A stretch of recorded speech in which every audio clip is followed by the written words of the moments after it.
ध्यानम् मातर्मे मधुकैटभोग्रमहिषः प्राणापहारोद्यमे हेलानिर्जितधूम्रलोचनवदे हे चण्डमुण्डादिनी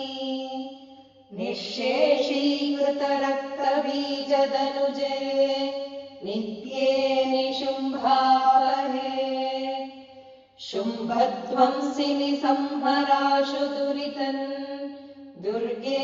नमस्तेऽम्बिके या देवी मधुकैटभप्रमथिनी या माहिषोन्मूलिनी या धूम्रेक्षणचण्डमुण्डशमनी या रक्तबीजाशनी या शुम्भादिनिशुम्भदैत्यदमनी या सिद्धलक्ष्मीः परा सा चण्डी नवकोटिशक्तिसहिता मां पातु विश्वेश्वरी।